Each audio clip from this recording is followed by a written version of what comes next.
Assalamualaikum, dear students and viewers. Dear students,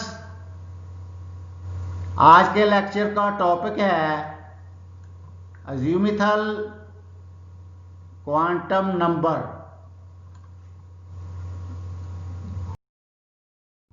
dear students, last lecture में आपने सीखा था प्रिंसिपल क्वांटम नंबर के बारे में, और आज के लेक्चर में आपने सीखना है अज़्यूमिथल क्वांटम नंबर के बारे में।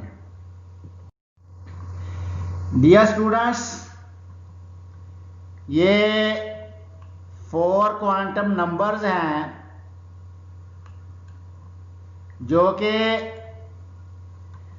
इलेक्ट्रॉन की लोकेशन को डिस्क्राइब करते हैं, और इनमें जो पहले 3 नंबर हैं, जैसा कि पहला जो है ये साइज के बारे में बताता है,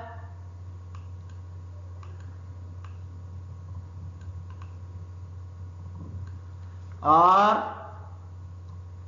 दूसरा क्वांटम नंबर जो है ये शेप के बारे में बताता है,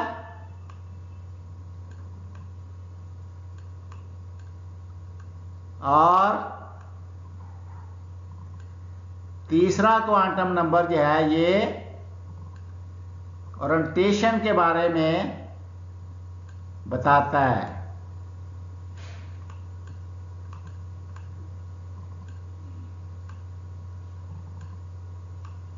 किसके बारे में बताता है? ओरिएंटेशन के बारे में बताता है कि इलेक्ट्रॉन जो है वो अलोंग एक्स एक्सेस ओरिएंटेड है, वाई एक्सेस ओरिएंटेड है, या अलोंग जेड एक्सेस ओरिएंटेड है। तो डियर स्टूडेंट्स, ये पहले 3 नंबर जो हैं ये हमें इलेक्ट्रॉन की लोकेशन बारे बताते हैं, और ये चौथा क्वांटम नंबर जो है ये हमें इलेक्ट्रॉन की स्पिन के बारे में बताता है।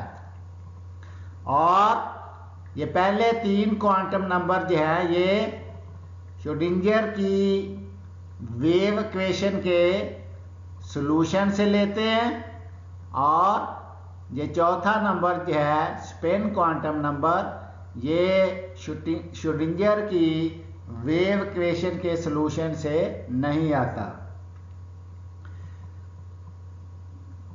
और प्रिंसिपल क्वांटम नंबर को हमने n से रिप्रेजेंट किया था, और ये हमें किसके बारे में बताता है? साइज के बारे में बताता है। ये न्यूक्लियस है, तो ये n इज इक्वल टू 1 है, तो ये इसको कहते हैं के शेल। और इसी तरह n इज इक्वल टू 2 है, तो इसको कहते हैं एल शेल। इसी तरह for n is equal to 3 है, ये m शेल होगा, और for n is equal to 4 next जो है वो n शेल होगा। तो आज का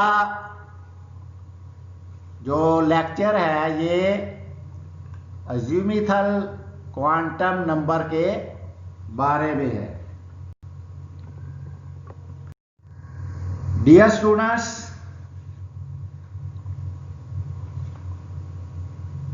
ये अज़ीमुथल क्वांटम नंबर है।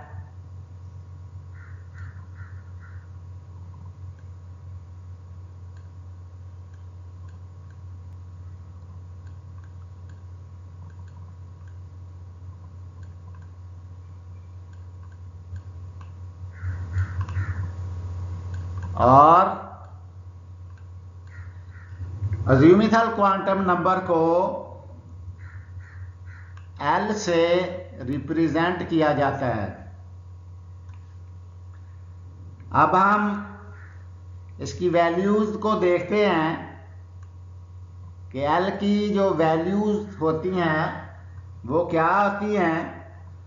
तो N के रिस्पेक्ट जो है, जो इसकी वैल्यू देखे तो वो N-1 होती है, यानी L is equal to N-1 होता है। और N जो है प्रिंसिपल क्वांटम नंबर जो है, हमने कहा हुआ है कि N हमेशा नॉन ज़ीरो पॉजिटिव इंटीजर होता है। तो इसका मतलब ये है कि N जो है वो 1 से स्टार्ट होता है। तो if N is equal to 1 हो तो L की वैल्यू आएगी 0, और N इज इक्वल टू 2 हो तो L की वैल्यू आएगी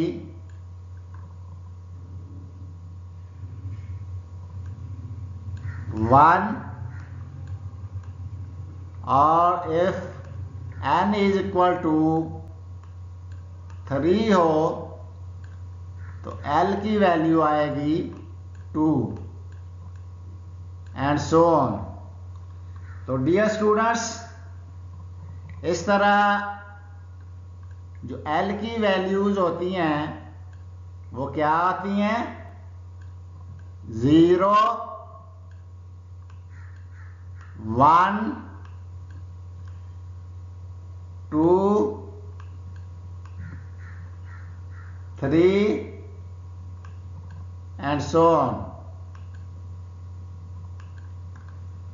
तो डियर स्टूडेंट्स, ये अज़ीमुथल क्वांटम नंबर जिसको L से रिप्रेजेंट किया जाता है, तो ये L की वैल्यूज होती हैं। अब हम देखते हैं सब शेल के लिए L की वैल्यूज को। तो S सब शेल के लिए L की वैल्यू जो होती है वो 0 होती है, और P सब शेल के लिए L की वैल्यू 1 होती है, और D सब शेल के लिए L की वैल्यू जो है वो 2 होती है, और F सब शेल के लिए L की वैल्यू 3 होती है।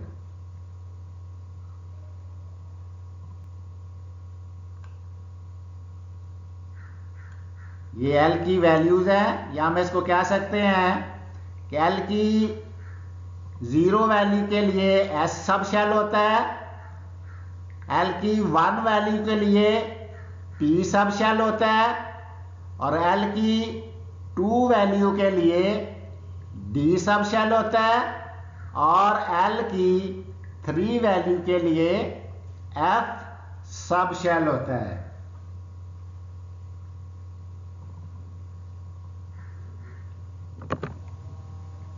नेक्स्ट आप देखते हैं कि जो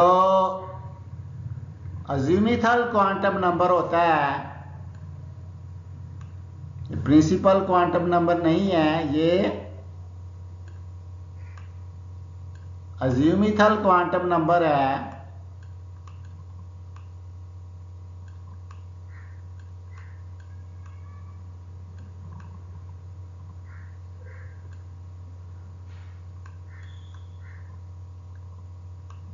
ये हमें क्या बताता है? जिस तरह प्रिंसिपल क्वांटम नंबर था जिसको हमने n से रिप्रेजेंट किया था, ये हमें बताता था साइज ऑफ ए शेल। क्या बताता था? साइज ऑफ ए शेल के बारे में।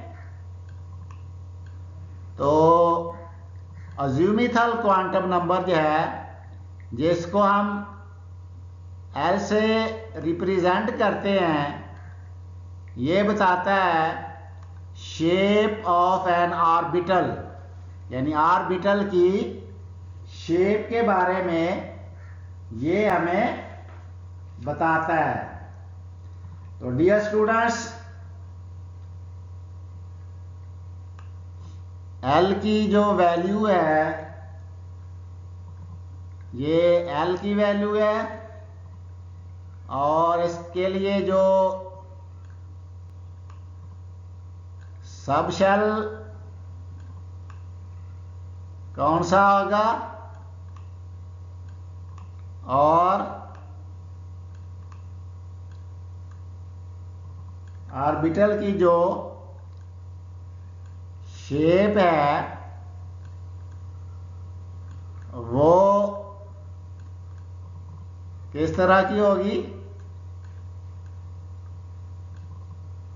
तो for L is equal to 0, अगर L की वैल्यू 0 हो तो S सब शेल होता है, और जो ऑर्बिटल है इसकी जो शेप होती है S सब शेल में, जो ऑर्बिटल होता है उसकी शेप जो है वो स्फेरिकल होती है।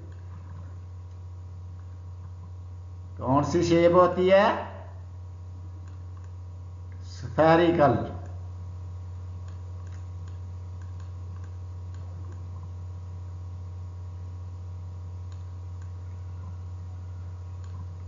L की वैल्यू अगर 0 है तो S सब शेल होगा, और S सब शेल में जो ऑर्बिटल होगा उसकी जो शेप होती है वो स्फेरिकल होती है। और L की वैल्यू अगर 1 है तो 1 के लिए P सब शेल होगा, और P सब शेल में जो ऑर्बिटल होगा उसकी जो शेप होती है वो होती है डम्बेल। कौन सी शेप होती है? डम्बेल की। डम्बेल की शेप किस तरह की होती है?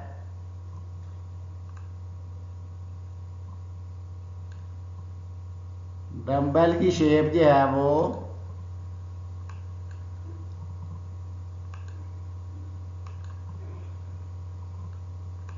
इस तरह की होती है,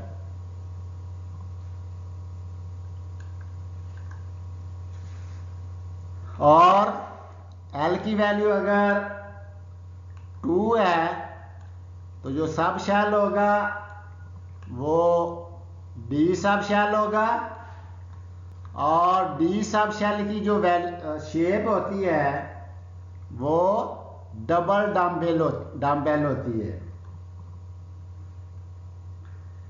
यानी ये एक डम्बेल इस तरह और इसको रेज कर लें।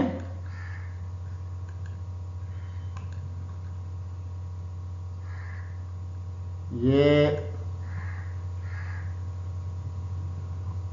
एक डम्बेल इस तरह और दूसरा डम्बेल इस तरह। तो ये क्या आ गया? डबल।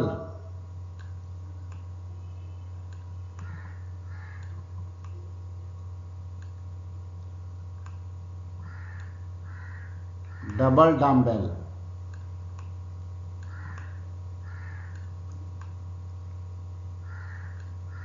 डी सब शेल में जो ऑर्बिटल होता है उसकी शेप जो है वो डबल डम्बेल होती है। और for L is equal to 3 ये एफ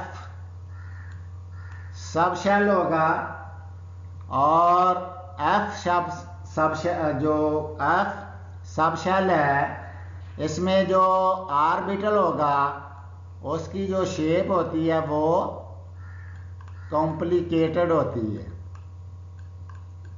क्या होती है? कॉम्प्लिकेटेड शेप होती है।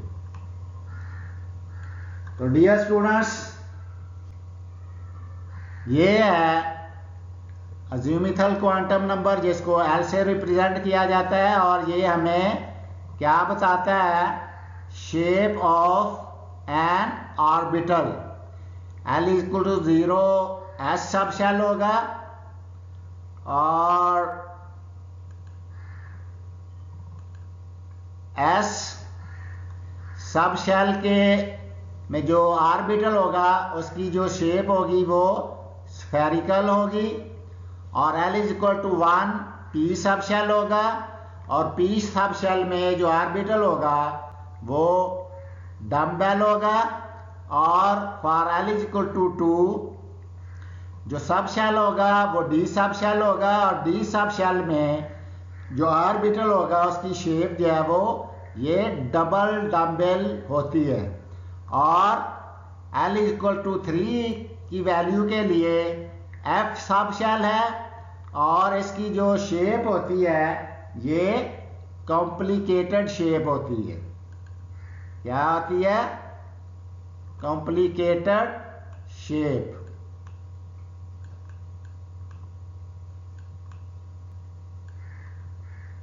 यानी ये 8 फोल्ड स्ट्रक्चर होता है। इसमें 4 फोल्ड है और ये 8 फोल्ड स्ट्रक्चर होता है। डियर स्टूडेंट्स, शेल के अंदर जो है वो सब शेल होते हैं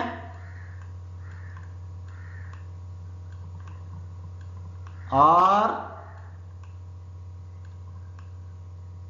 सब शेल के अंदर जो है वो ऑर्बिटल्स होते हैं। और ये हमने लास्ट डिस्कस किया हुआ है कि ऑर्बिटल्स क्या होते हैं? वो 3D स्पेस होती है।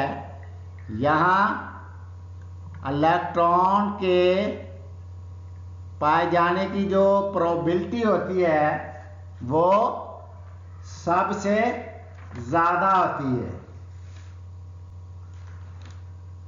तो डियर स्टूडेंट्स, एन ने हमें दिया था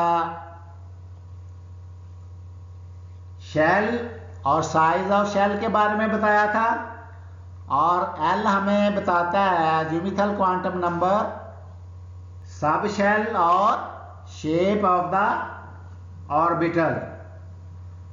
तो फॉर ये n है, ये l है, तो फॉर n is equal to 1 l की जो वैल्यू होगी वो 0 और इसमें जो सब शेल होगा वो s सब शेल होगा। और इसको हम 1 से रिप्रेजेंट करेंगे क्योंकि ये फर्स्ट शेल है, मेन फर्स्ट सब शेल है उसका ये सब शेल है। इस तरह for n is equal to 2 l की वैल्यू 0 और 1 होगी और इसमें सब शेल होंगे s और p और इसको हम 2s से रिप्रेजेंट करेंगे क्योंकि ये जो सेकंड शेल है, मेन सेकंड शेल है उसका ये सब शेल है। और p को भी इसके साथ भी 2 लगाएंगे क्योंकि ये मेन शेल जो है l जो है उसका ये सब शेल है।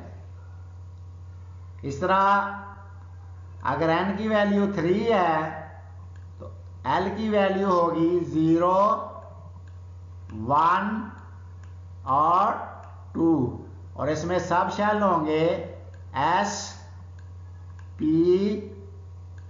और d।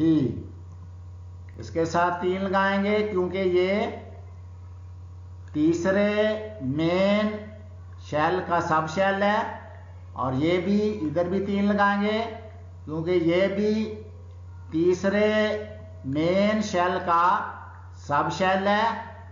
इधर भी 3 लगाएंगे क्योंकि ये भी तीसरे मेन शेल का सब शेल है। और for n is equal to 4 l की जो वैल्यू होगी वो होगी 0, 1, 2 और 3 और इसमें सब शेल होंगे s, p, d और f। इसके साथ 4 लगाएंगे क्योंकि ये चौथे मेन शेल का सब शेल है। इसके साथ भी 4 लगाएंगे क्योंकि ये भी चौथे मेन शेल का सब शेल है। इसके साथ भी 4 लगाएंगे क्योंकि ये चौथे मेन शेल का सब शेल है। f के साथ भी 4 लगाएंगे क्योंकि ये चौथे मेन शेल का सब शेल है।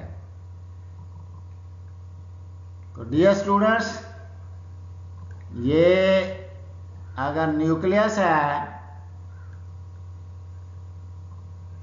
तो ये पहला सब शेल है for n is equal to 1, ये दूसरा शेल है for n is equal to 2 और ये तीसरा शेल है for n is equal to 3 और ये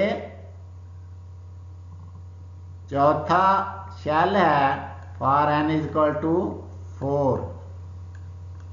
n इज इक्वल टू 4 ये तीसरा शेल है n की for n is equal to 3 और ये दूसरा शेल है for n is equal to 2 और ये पहला शेल है for n is equal to 1। इसको K शेल कहते हैं, इसको L शेल कहते हैं, इसको M शेल कहते हैं और इसको N शेल कहते हैं। तो K शेल में पहले शेल में S सब शेल है और दूसरे शेल में L शेल में S और P सब शेल है, 2 सब शेल हैं, और तीसरे शेल में 3 सब शेल हैं, एस, पी और डी। और चौथे शेल में भी 4 सब शेल हैं, एस, पी, डी और एफ। तो डियर स्टूडेंट्स, इससे पता चलता है कि number of sub shell in a shell is equal to number of shell. क्या पता चलता है? Number of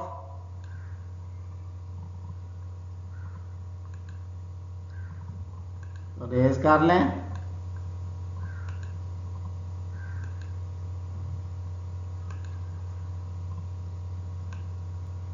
number of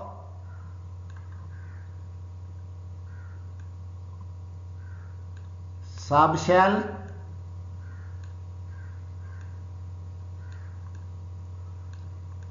number of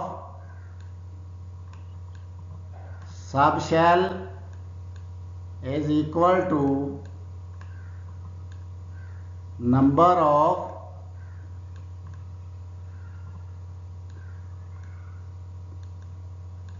shell।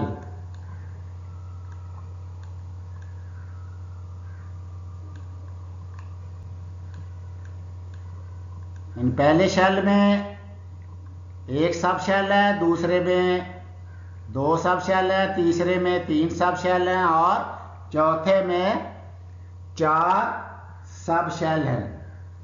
For n is equal to 1, 2, 3 and 4 respectively.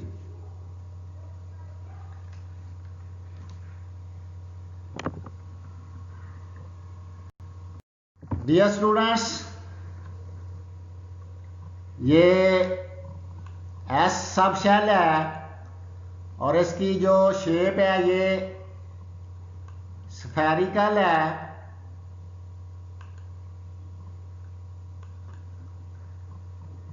ये 1s है और ये 2s है और ये 3s है।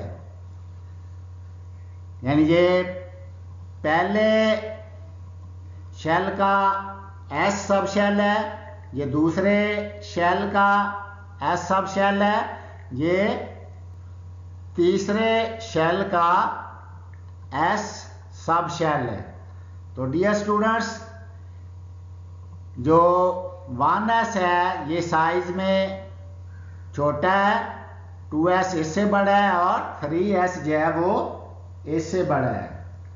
तो जैसे जैसे शेल जो है वो शेल का नंबर बढ़ता जाता है, इसी तरह जो साइज ऑफ शेल है वो क्या होता है, वो बढ़ता जाता है। यानी 1s का जो साइज है वो छोटा है, 2s का साइज ज़्यादा है और 3s का साइज इन दोनों से ज़्यादा है। डियर स्टूडेंट्स, ये है P सब शेल और ये P सब शेल जो है इसकी जो शेप होती है ये डम्बेल शेप होती है। ये S सब शेल है, इसकी शेप स्फेरिकल है और P सब शेल की शेप जो है ये डम्बेल शेप है। ठीक है डियर स्टूडेंट्स, और आगे ये P सब शेल जो है ये अलोंग x एक्सिस ओरिएंटेड है, इसको PX कहेंगे, और ये P सब शेल जो है ये अलोंग y एक्सिस ओरिएंटेड है, इसको PY कहेंगे, और ये अलोंग z एक्सेस ओरिएंटेड है इसको pz कहेंगे। डियर स्टूडेंट्स, ये डी सब शेल है और डी सब शेल की जो शेप होती है वो डबल डम्बेल होती है। तो ये जो है ये डी सब शेल की शेप है। तो तीनों का कंपैरिजन देखें। ये एस सब शेल है। एस सब शेल के लिए जो ऑर्बिटल है उसकी शेप जो स्फेरिकल है और इसके लिए एल की वैल्यू 0 होती है। और पी सब शेल के लिए जो ऑर्बिटल की शेप होती है वो डम्बेल होती है और इसके लिए एल इज इक्वल टू 1 होता है और इसको पी सब शेल कहते हैं। और डी सब शेल के लिए जो ऑर्बिटल होता है इसकी जो शेप होती है वो डबल जो है वो डम्बेल होती है और इसमें एल की वैल्यू 2 होती है। और ये तीनों जो ऑर्बिटल है उनका ये कंपैरिजन है। ये स्फेरिकल है, ये डम्बेल है और ये डबल डम्बेल है। तो डियर स्टूडेंट्स, अब हम इस टेबल को देखते हैं कि ये प्रिंसिपल क्वांटम नंबर है। अगर प्रिंसिपल क्वांटम नंबर 1 है तो इसके लिए के शेल होता है और के शेल के लिए एल की वैल्यू 0 होती है। और इसमें एस सब शेल होता है और इसमें जो ऑर्बिटल होते हैं वो एक ऑर्बिटल होता है। कितने ऑर्बिटल होते हैं? एक ऑर्बिटल होते हैं। For n is equal to 2, इसके लिए के एल शेल है और एल शेल में एल की वैल्यू होती है 0 और 1। तो 0 के लिए एस सब शेल होगा और 1 के लिए पी सब शेल होगा। और जो एस सब शेल है उसमें एक ऑर्बिटल होता है और जो पी सब शेल है इसमें 3 ऑर्बिटल्स होते हैं। ये 1 2 3 यानी पी एक्स, पी वाई और पी जेड। इसी तरह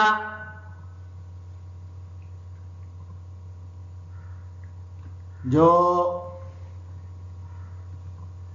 3 n इज इक्वल टू 3 जो है, अगर प्रिंसिपल क्वांटम नंबर 3 है तो इसके लिए सब शेल होगा, शेल होगा, मेन शेल जो होगा वो एम शेल और इसमें एल की वैल्यू आएगी 0 1 2। 0 के लिए एस सब शेल, 1 के लिए पी सब शेल और 2 के लिए डी सब शेल। और इसमें 4s 3s का जो वो एक ऑर्बिटल होगा। ये क्या होगा? 3s का ऑर्बिटल होगा। ये 1s का है, ये 2p के हैं और 2s का भी जो है वो एक ऑर्बिटल होगा। और p के लिए 3 ऑर्बिटल्स होंगे। सॉरी, इसको रेज कर लें।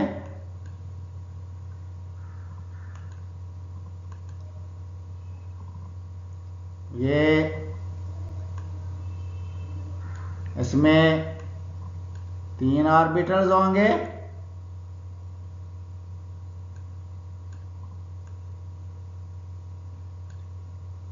ये 3p के लिए और जो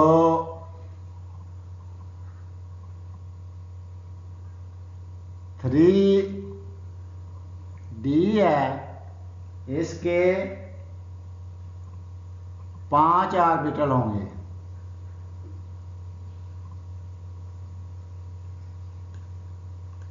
एक, दो, 3, 4 और 5। ये 3d के 5 ऑर्बिटल होंगे। इस तरह अगर प्रिंसिपल क्वांटम नंबर n की वैल्यू 4 है तो इसके लिए n शेल होगा, मेन शेल, और इसमें l की वैल्यू होगी 0, 1, 2 और 3। l की वैल्यू 0 के लिए s सब शेल, 1 के लिए p सब शेल, 2 के लिए d सब शेल और 3 के लिए f सब शेल। और इसमें जो 4s है इसका एक ऑर्बिटल होगा और 4p के 3 होंगे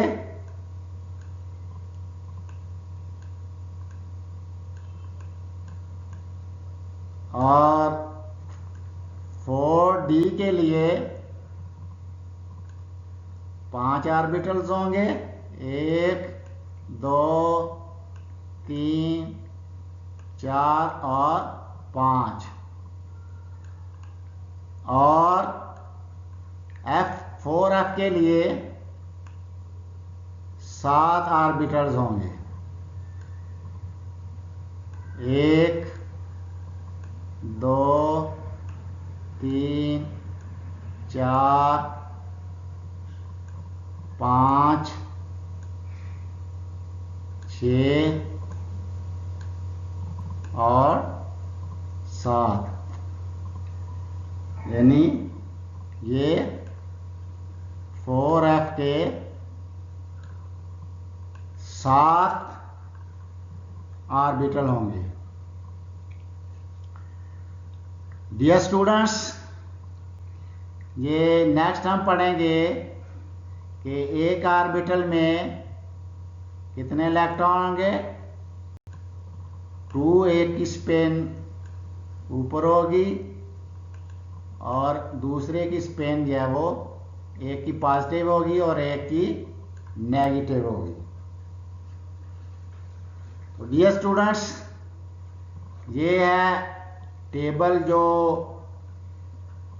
प्रिंसिपल क्वांटम नंबर के लिए अगर 1 है तो कौन सा शेल होगा, उसके लिए l की वैल्यू क्या होगी और l की वैल्यू के लिए सब शेल कौन सा होगा और उस सब शेल में जो है वो कितने ऑर्बिटल्स होंगे या नंबर ऑफ स्टेट्स होंगी। तो ये टेबल जो है इस चीज को जाहिर कर रहा है। Dear students, azimuthal quantum number को ऑर्बिटल एंगुलर मोमेंटम भी कहते हैं मोमेंटम का मतलब होता है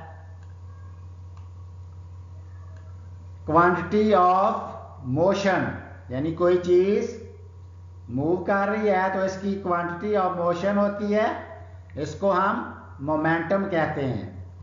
ऑर्बिटल का मतलब है कि वो एक सर्कल या ऑर्बिट में मूव कर रहा है इलेक्ट्रॉन। और एंगुलर मोमेंटम जो है यानी वो चीज जो रोटेट कर रही है। क्या कर रही है? रोटेट कर रही है। जब हम इसकी मोशन की बात करेंगे, क्वांटिटी की बात करेंगे, तो हम देखते हैं कि इसकी वजह से हम एनर्जी लेवल की हमने बात की है। तो अज़ीमुथल क्वांटम नंबर को ऑर्बिटल एंगुलर मोमेंटम भी कहते हैं। तो डियर स्टूडेंट्स, आज के लेक्चर में आपने सीखा है अज़ीमुथल क्वांटम नंबर के बारे में कि अज़ीमुथल क्वांटम नंबर हमें क्या बताता है। इसको एल से ज़ाहिर किया जाता है और ये शेप ऑफ द ऑर्बिटल बताता है। जिस तरह एन जो है principal quantum number size of the shell बताता है, इस तरह अज़ीमुथल क्वांटम नंबर जो है ये शेप ऑफ द ऑर्बिटल बताता है। तो डियर स्टूडेंट्स, नेक्स्ट लेक्चर में आप तीसरा क्वांटम नंबर जिसको मैग्नेटिक क्वांटम नंबर कहते हैं इसके बारे में सीखेंगे। Dear students, if you have any question then write in comments and then inshallah we shall discuss it. Thanks for watching.